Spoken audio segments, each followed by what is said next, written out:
I'm a big believer in the concept that risk management, that managing risk is how we make really good decisions. And so when I see people engaging me, wanting to manage the risk, it's like, all right, this is one of my check boxes. And frankly, it's one of my biggest check boxes.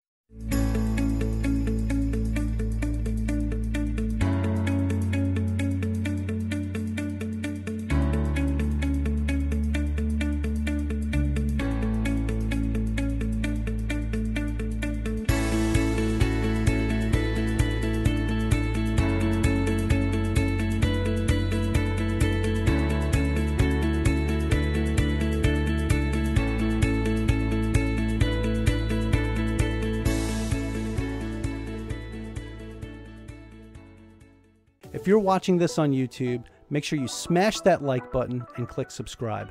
For those of you listening on a podcast platform, be sure to subscribe on whatever platform that is and leave us a rating if you can. The more likes, ratings, and subscriptions that we get, the more we can spread the message and grow our community. So we also have a free Facebook group. It's called the Average Joe Finances Network. Check us out, join the group, join the community, ask questions, and become a part of the team. All of our other social media accounts are listed in our flow page, and we have them in the video or podcast description below. Hey everybody, welcome back to the Average Joe Finances Podcast. I'm your host, Mike Cavaggioni, and today's guest is Jeremy Goodrich. Jeremy, I got a chance to look at your background and what you're doing. I'm super excited to have you on the show. Thanks for joining me today. Mike, it's a pleasure to be on. I'm excited to share with your listeners about finances and insurance and real estate and just wherever we go. I'm pumped. Let's do it. All right. Yeah, let's get this party started. So the very first question I'm going to ask you is the same question I ask everybody that comes on the show, because we want to know who Jeremy is, what you're all about, where you came from. So if you could, share a little bit about yourself. What's your story? Yeah, so most of my adult life I spent as an elementary school teacher. I was a 3rd and 4th grade teacher for 8 to 10-year-olds and absolutely loved that entire period.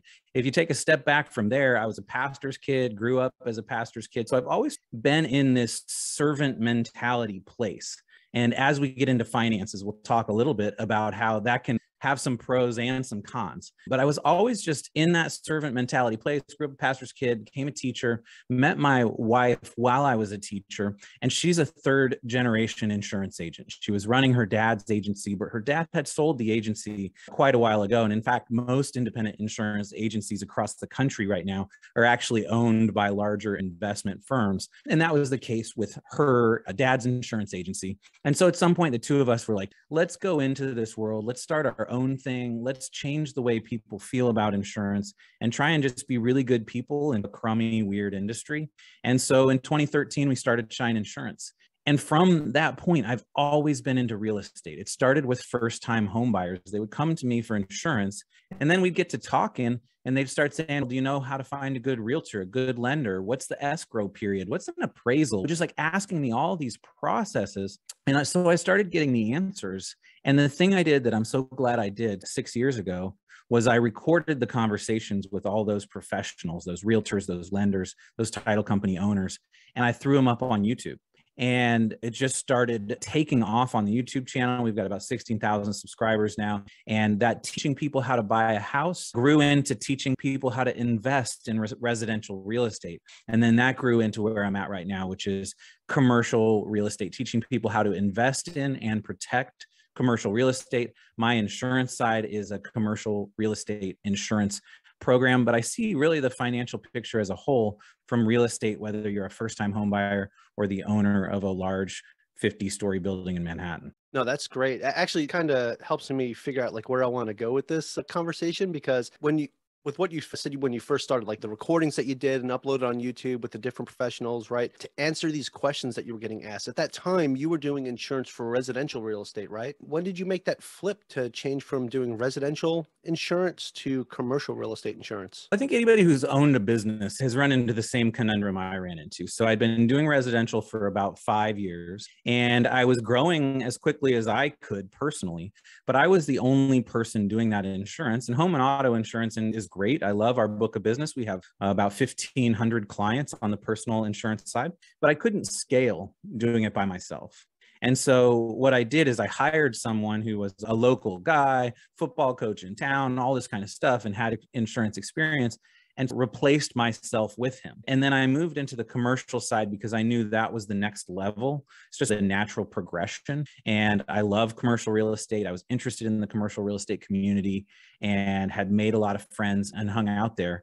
And so I moved over to this side. And as a scaling business owner, for all your listeners who are doing that, I say there's 3 E's to a successful business: education, and maybe this is a just successful decision as a whole: education, experience, and entourage. Education, you want to learn something. You want to get good at playing piano. First, you watch YouTube videos or watch whoever. You get some books, you try and figure it out. But at some point, you have to get up on that stage and play your first recital or whatever the version of that is. You got to go join some other folks and create a band.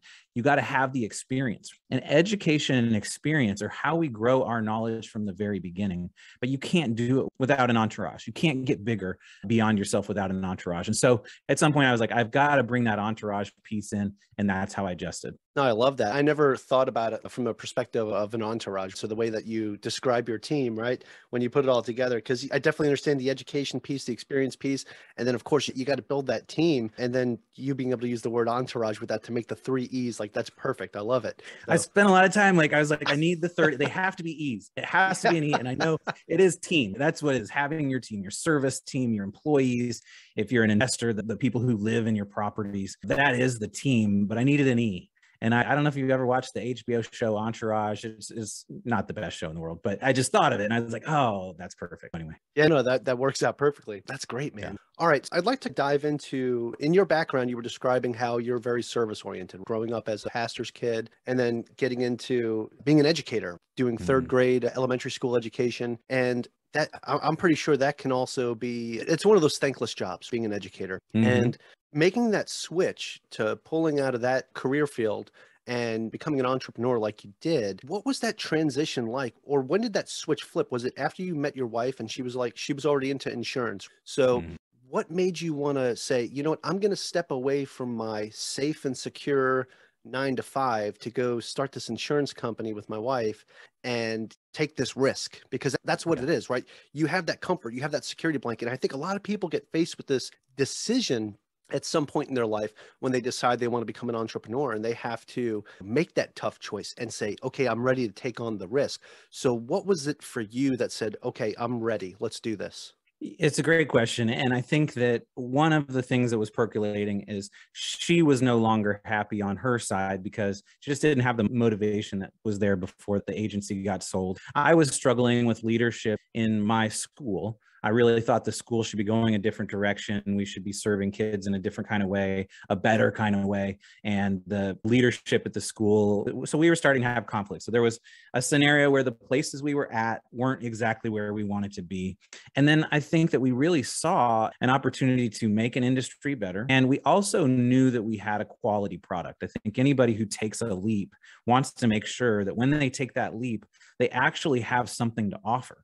They have a quality service. They have a quality system that they use to make sure that service is correct, or they have a good product. If you go out and say, I'm going to sell suntan lotion, and all you have access to is 10-gallon bottles of basically water with just maybe a little bit of color put in there, and people are going to get burned, you're not going to succeed. Or I'm sure there are salespeople out there that can sell stuff that isn't good. But for me, the product is everything, because then you're not selling, you're just helping. You're saying, hey, I've got something that I can help you with.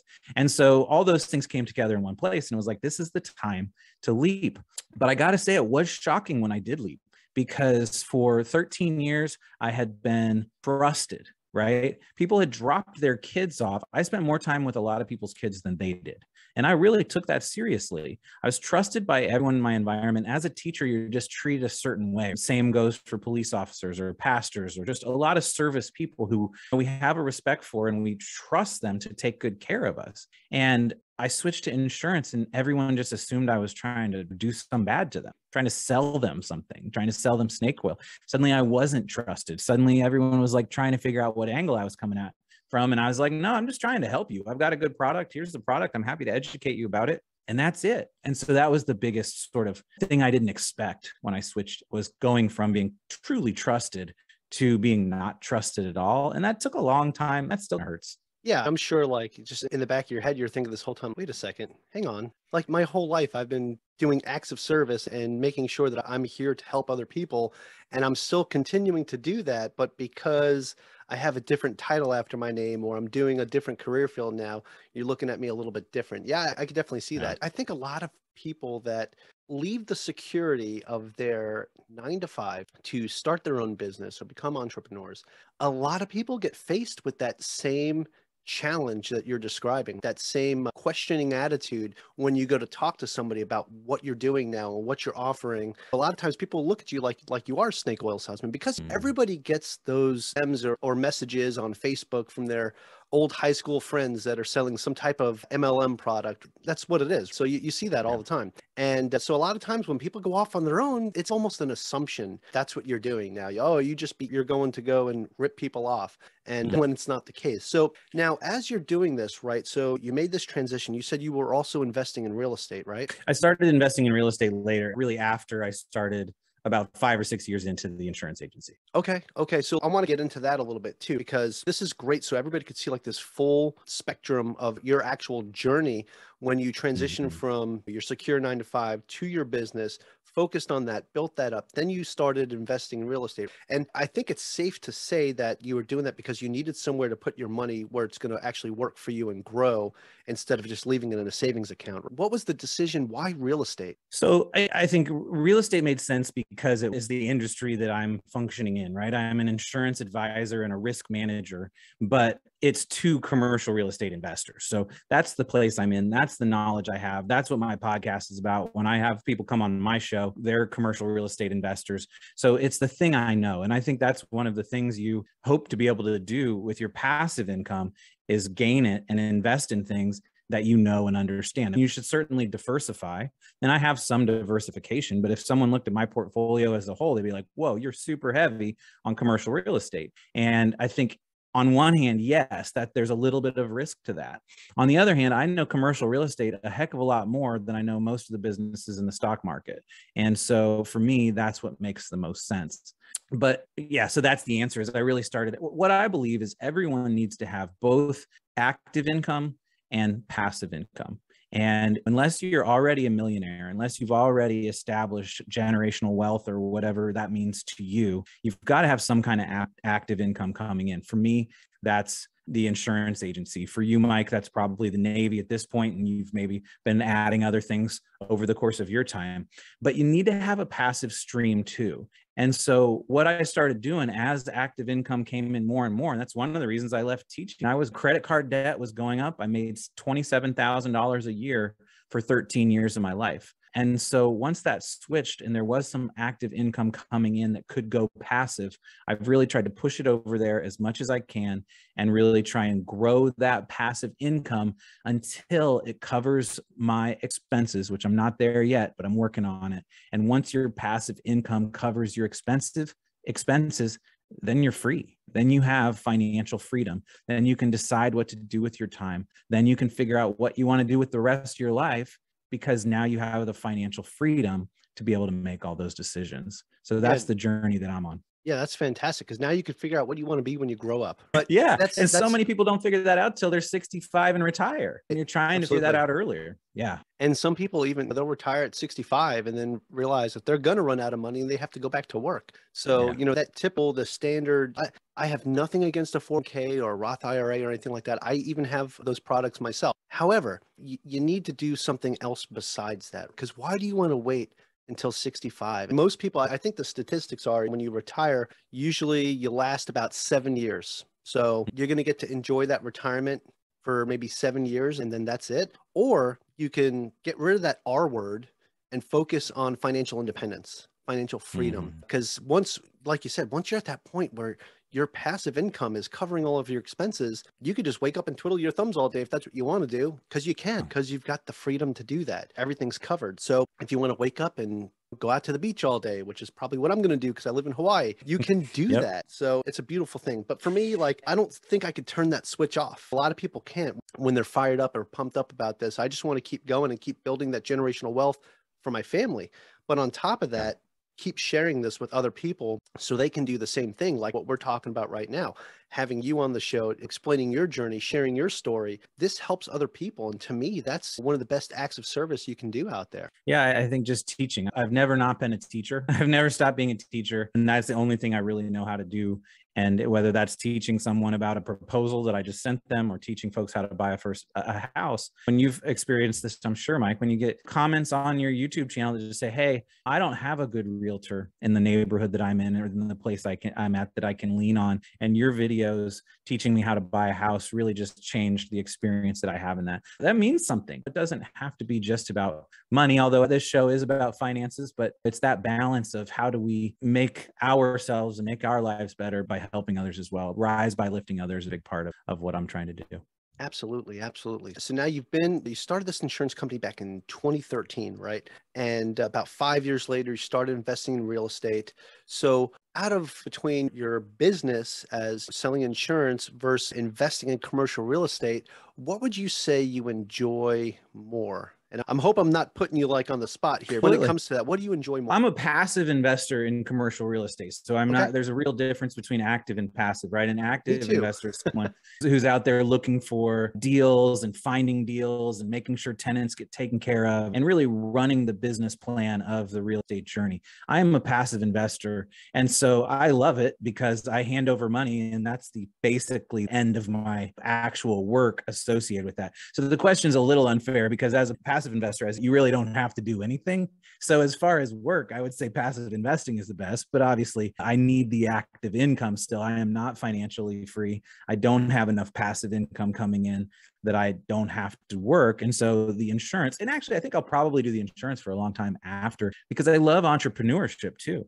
One of the things I've fallen in love with in the last couple of years is the business ownership piece.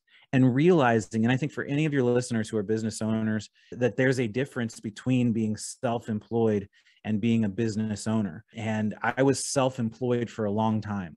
And I think I'm shifting to a business owner where you're really navigating a team of people who are serving your vision and your mission and the clients of your business. And that's like really exciting to do. And that's almost a different type of passive income. If you have someone who's working for you, who's generating all the income for your business and you're making money off of that, then essentially you've shifted your business to be another passive income stream. I love talking about insurance. I can talk about insurance all day long, but I love entrepreneurship more. I really love being a business owner. I love running a business. And I don't even remember what the question was, Mike. I just got excited and started talking. I was talking about what you enjoyed most, which one you enjoyed more. Yeah, I do the same thing. I invest in multifamily real estate passively. It's pretty nice. As a matter of fact, I just signed some documents last night for another syndication that I'm going in on.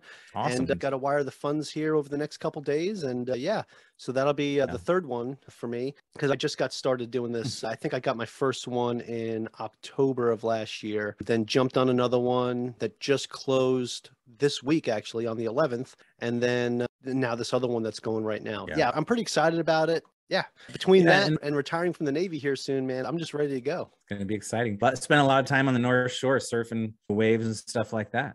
No, not me. I can't surf. Are you talking about you? Did you come out here and go to the North Shore? I could come out. One of the things I wanted to just make sure your listeners understand, as we're talking about investing in commercial real estate, it sounds like both of us are investing in apartments primarily. One of the questions that comes up is how do you do that? And how do you, I don't know how much you're wiring, but oftentimes it's tens of thousands of dollars, $25,000, $50,000, $100,000 that just gets wired cheap. And it's gone. And how do you do that? And I think the number one thing you have to do is understand the active investors in the deal, understand the sponsors, understand the operators. How is this business plan going to be engaged in? I'm fortunate enough to insure a lot of these folks. So I see their deals, I see how they do business, and I invest with people who I already know are good at what they do. But I say that's the biggest thing you have to do as you're looking to be a passive investor is how do I find good operators? A bad operator can ruin a really good looking deal.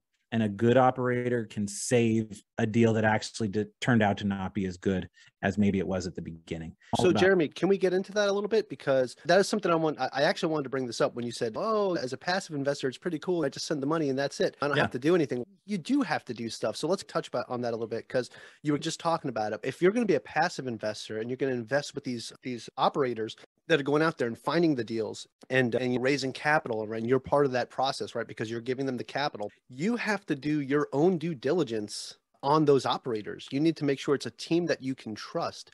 You don't want to just jump into something that looks shiny because they said, oh, look, investment opportunity. Here's what the returns look like. But you want to look at their track record. You want to see what they're doing. You want to make sure that the team you're going to invest with actually knows what they're doing. So can you get into that a little bit? Because you get to see a different perspective, right? As the insurance guy that's looking at what they're doing, you get to see the ins and the outs and the nitty gritty. So what are some things somebody should look for when picking those operators to work with? It's a great question. And I see a ton of businesses, and I see a lot of them that are run really poorly on the back end. But as a capital raiser, someone is really good because they're good on social media. They know what to say. They know how to talk.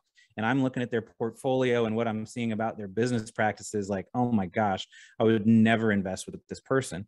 And so you're right. You really have to do your own due diligence. The first thing I would want to know about an operator is what has happened in your previous deals. You just have to have previous deals. And if someone's coming to you and doesn't have a lot of experience, I don't necessarily think that's a game, like an end all. What I want to know is, okay, who else is on your team? So you've got the guts to jump into this thing. You're out here trying to raise capital. I can respect that, especially if you're honest with me about the fact that you don't have a whole lot of experience. So what I want to know is who on this team does have experience and who can I trust? And if a capital raiser, someone whose role in the GP team is to raise funds for the deal, can say, you know what? I've only been in a couple of deals. I'm coming up through this. I'm 25 years old, but I want you to meet Jimmy. Jimmy's been doing this for 25 years. This is his 17th deal. Here are the numbers on these previous deals. He is the operator of this deal, right? When you're investing in commercial real estate, usually there are 4 or 5 people at least that are the primary folks in the deal. And the person you're talking to who's raising money is not usually the asset manager, is not usually the person who's taking care of that property and following through with that business plan. Now, that person who's raising money is probably in the meetings and is a part of that. They know what's going on. They're not oblivious to the process, but they're not necessarily the person who's doing the work. So you asked me a question about how I do my due diligence in these processes, and I stuck with people. Yes, I absolutely look at the underwriting on a deal. Yes, I look at the cap rates that they're looking at. I look at how they think we're going to make money off of the deal, what their purchase price is, what the property looks like, what the town, the market looks like. All the same thing that the active investors are doing, I am doing on a very surface level, but I care about the history of the person, the people involved in the team, and I want to know more about them than anything else. And I'm glad you put it that way too, because just because someone's, I guess, a little green, or they're just starting off as an operator, who do you have on your team? What kind of experience do you have? Because when I retire later this year, so yeah, I'm more passive right now. So I'm building up my resume right now with getting into these passive deals and learning as much as I can while I'm doing these, right? I make sure I pay attention when we go over the slide decks and we're looking at the pitch and everything, and I'm paying attention to what type of things these operators are looking for. At least the teams that I invest with, like, they do videos where they're up on top of the roof and they're showing, hey, here's what I'm looking for, blah, blah, blah. Hey, look, we're sticking a camera through the plumbing right now to make sure there's no cracks or roots going through any of the pipes or anything like that, including the stuff that's going out to the street and out to the public sewage system. Things like that are super important to me. And I'm like, oh, wow, I'm learning so much, so that when I go to do this myself and I become more active, and I've already got some partners that are ready to go with me, and I could bring somebody really experienced onto the team. Because one of the beautiful things that I love about being part of this real estate investing community is just the opportunity that I've had to network with people. And even this podcast alone, I've been able to bring on so many like awesome people that are doing amazing things. And I keep in touch with everybody that comes on. So don't worry, you're going to hear from me more after this is over. But I think it's important to keep these connections going, because you never know who's going to need you or who you're going to need in the future. And keeping those doors open and building relationships. It's not just about networking and having this huge network. It's about building a relationship, right? So the people that you want to have on that team, you want to make sure that they mesh well, that they sync, they're in sync, but at the same time that their experience level all comes together to a point where you're comfortable handing over a $50,000 check to make sure that they're going to be a good fiduciary of your money.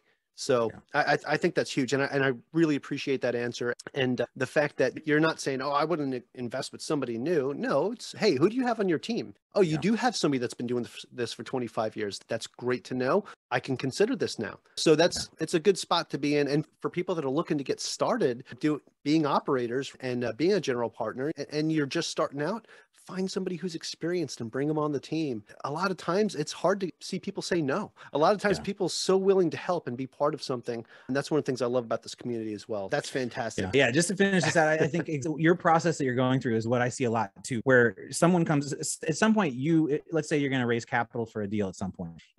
There will be a first time that you do that. But you're also you're already building that resume. You're an LP, you have the story of what you've done in the Navy and everything else. You're building your resume. And I guess I would make the caveat, I wouldn't invest with someone who's green and doesn't have some kind of history as to why they ended up in the position to raise capital. Although I might have invested with my buddy down the street who's been a friend of mine forever and just found a good property. But that's a little bit different story. That's $130,000 single family home. Like we're not talking quite the same game. Yep. No, absolutely. When you're talking commercial real estate, you're talking millions and millions of dollars. So, and having to raise millions and millions of dollars.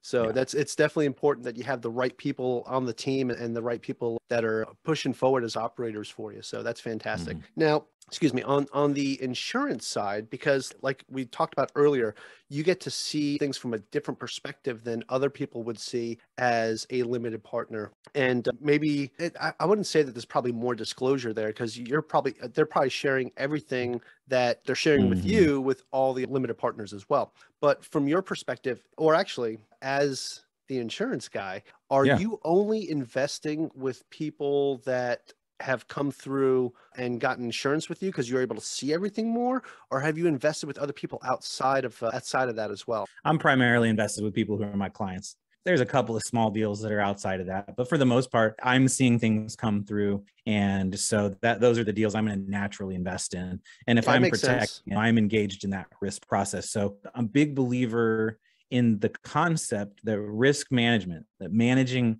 risk is how we make really good decisions. And so when I see people engaging me, wanting to manage the risk, it's like, all right, this is one of my check boxes. And frankly, it's one of my biggest check boxes. Yeah, no, that makes sense. That makes sense because you're getting all the details like right up front. So it's a good spot to be in. So not bad. All right. Now, do you go out to any like local real estate meetups in your area? How is it that you're meeting people outside of just doing insurance, like other investors and everything? This is the most fun part of the conversation, right? And one of the reasons I chose commercial real estate as the thing to focus on is because I liked the community. I liked the people. And so the way I do it is a tiered process. And every tier gets closer to deeper relationships. And so when we're just first trying to connect with people, we don't know the people in the space, then we need to start out in, I really think LinkedIn is probably more valuable than any other place out there. Yes, I go to my local apartment association meetings and my local broker meetings and things of that nature, but my clients are all over the country. And so I can't personally go to all those things. And so I start with LinkedIn. And that's the place I go first. I search hashtags, I search for job descriptions that I want to connect with, and then I connect with those people. The next thing I do is write a lot of content on social media. So I put as much content out as I can on LinkedIn and have that there. So that's starting to, first I'm looking for people, and then I'm engaging them with content. And then the next layer is what you're doing right now, Mike, and what I do as well. It's the podcast, right? A podcast is the number one networking tool that any person has, whether it's going on someone else's show, like I'm doing right now with you, or having someone on your show, like you just said, Mike. It's 45 minutes of a one-on-one engagement with someone talking about your lives. I will know you better after the show, and you will know me better after the show, and nothing changes that. And so when I find someone that I think it could be valuable enough to connect into my network, I invite them onto my show. And I've been doing that for 6 years and 3 different podcasts. It works really well. So I do that. I do conferences, I do meetups, And so this is all in the realm of creating those relationships that are on the surface.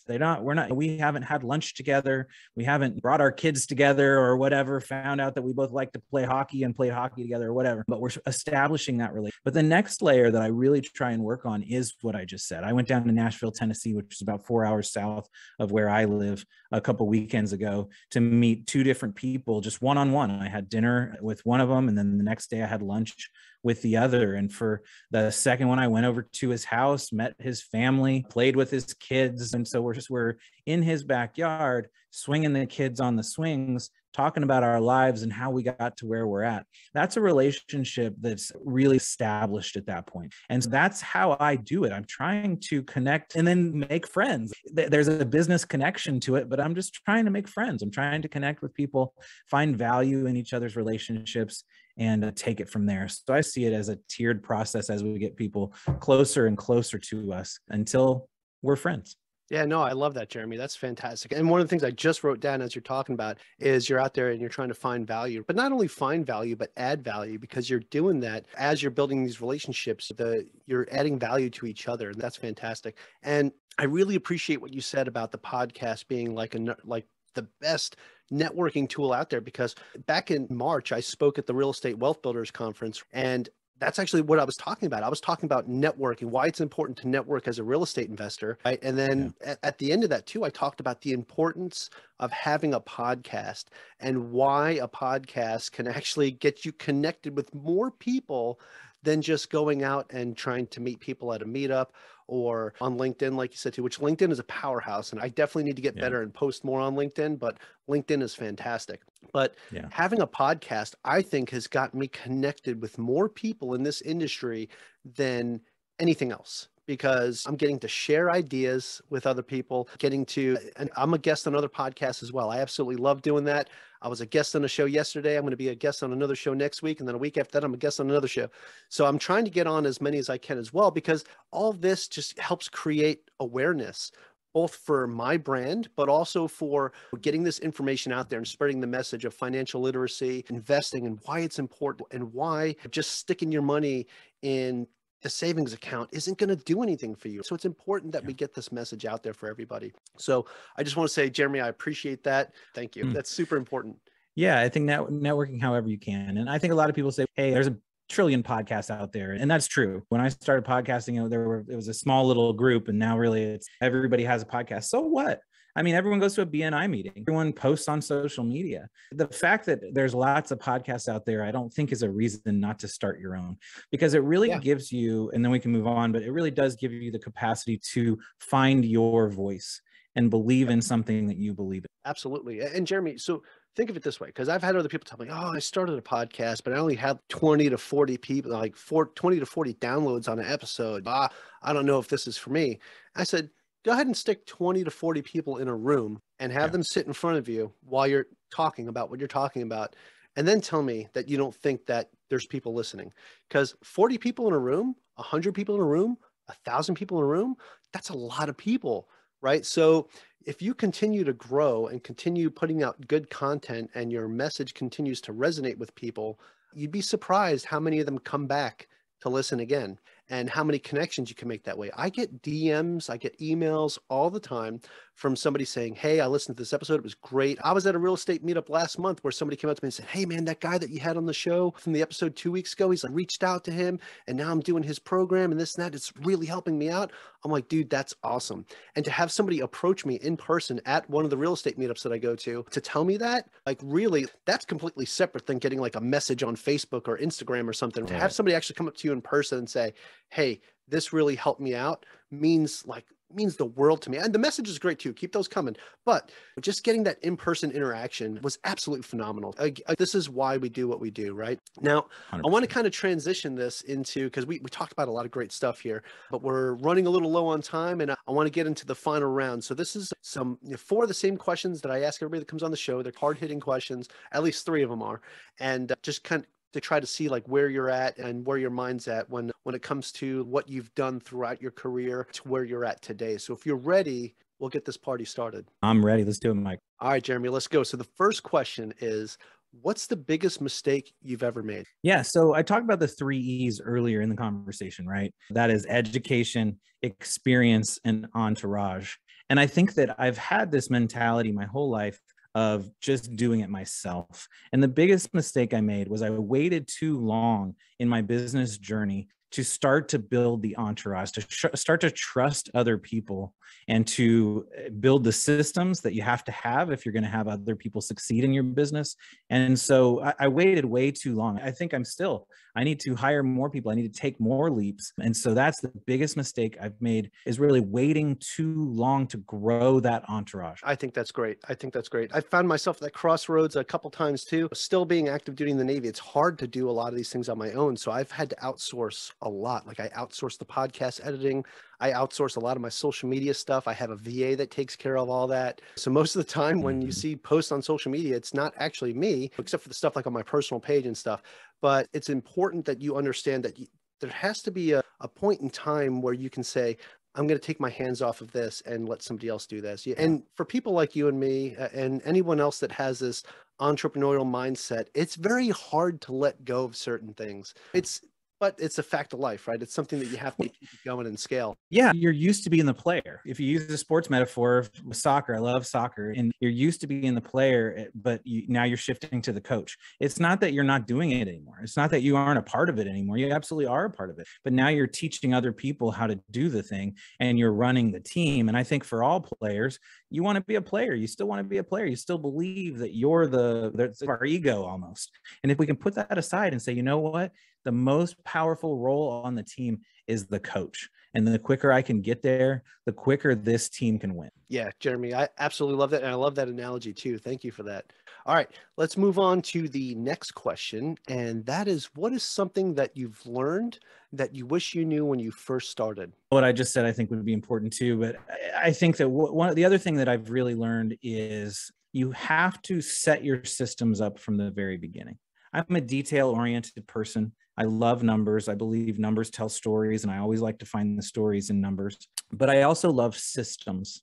One of the big things I've learned that I wish I knew at the beginning was to take the things I was doing right from the start, record a Loom video or write it down, create a checklist, whatever you have to do to start setting up your processes. I wish I would have done that earlier. Now, I created a process for 2 people. I hadn't hired the second person yet. And for almost a year, I was doing my part and the other person's part, who had never other person played that role yet. That's the evolution of how systems have worked for me. At the beginning, I was just, again, doing it myself, running along, but I really learned that you have to build those systems underneath it, because that makes hiring someone so much better, so much more efficient, and so much more likely that they succeed in your business and that they stay in your business. Jeremy, that is fantastic. Systems, super important, and make sure you have that in place when you first get started. And that really ties into what my next question is going to be. And that's, do you have any tips or tricks that you would recommend to someone that is just getting started today? So a couple, it depends on your listener, right? If you're just getting started in the financial world, in like making your finances better, working towards financial freedom, then to me, it's to delineate what is the active income that I have and what is the passive income that I want to create, and how am I going to go on that journey? So that would be step 1 to me for someone trying to find financial freedom through using active income to create passive income. For someone who's starting as an entrepreneur, I would say systems. I already said it. I'm not going to re-say it again. I think that's really the most important thing. And be a brand that you believe is you. I really hope that when people see my brand, Shine Insurance, they see me in that brand. And so make your brand you. And then if you're just starting in commercial real estate insurance, I think one of the line items in your pro formas is insurance. And that can be a hard item to figure out a lot.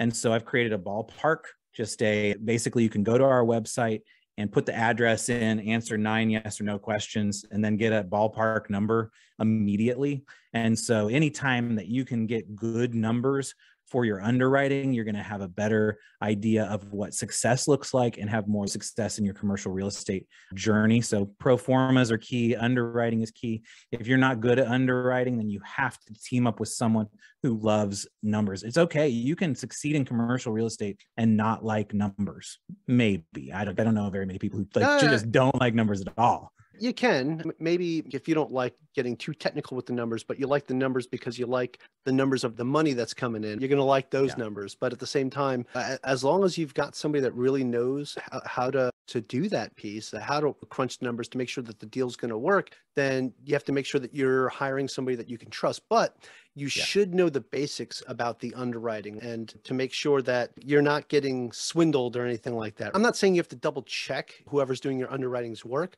but as long as you understand it, have a good basic understanding of it, you'd be a lot more comfortable. So it would be a lot higher. The less you like numbers, the more you have to trust the other person on your team who does. Yes. Keyword right there, trust. So make sure that the people you bring on your team are people that you can trust for sure. Okay, awesome. I've got one more question for you in the final round, and that is, besides your own, do you have a favorite business, investing, or real estate related book or podcast or both? So I love this guy named Jay Bear. And he's a marketing guy. He's not commercial real estate, but he had all of his books, whether it's Hug Your Haters or Talk Triggers, or I'm blanking on the third one, but he just has these books that help you to understand marketing in a really simple way. And the title of the book, like Hug Your Haters, is all about how to glean information from people who have had a negative reaction to your brand and how you can use that information to elevate your brand. And I just think that he is a great author. I would go out and look for his books. His most recent one is Talk Triggers, but any of them are good. No, that's fantastic. It's a great recommendation. Thank you. I'm going to look his books up because I don't think I've heard of Jay Bear before. So yeah, I'll go check it out. And I'm going to throw in a quick one. Hunter Thompson's capital raising book is insane. So good. There's lots of good capital raising books out there if you're someone who's wanting to learn how to capital raise. But whether you want to be a passive investor or an active investor, I feel like his book was the perfect amount of nerdy for me in the commercial real estate world. And maybe it's not nerdy enough for other people, or I don't know. It was perfect. All right, Jeremy, that's awesome. I appreciate that. So thank you for the recommendations. Definitely appreciate that. Now, I do have one more question for you. And this is the most important question of all, because as we're sitting here having this conversation, we dove into various different topics, but people really got to understand who you are, what you're doing, right? Your story and your own personal journey and why you believe in commercial real estate and why it's been working for you. Now, who knows? I might have a couple of syndicators listen to the show saying, hey, we do need a good insurance on our next deal. So let me reach out to Jeremy about Shine Insurance. So where can people find you? Do you have a website you could share with us, social media, anything like that? Absolutely. So the podcast is Managing Commercial Real Estate Risk. It's all about how to make good decisions in your commercial real estate journey.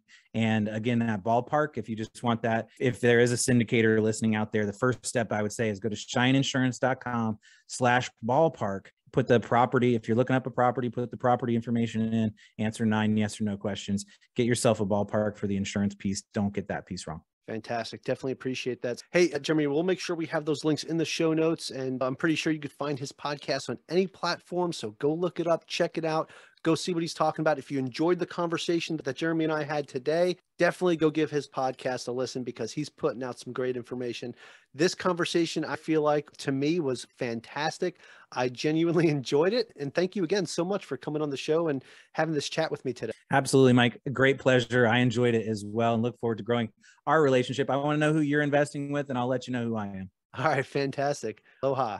Thank you for making it to the end of this episode. Greatly appreciate you being here with me today on the Average Joe Finances podcast. If you haven't done so yet, make this the episode that you go leave us a 5-star rating or subscribe to our YouTube channel. The Average Joe Finances podcast is for informational and entertainment purposes only. Have an outstanding day.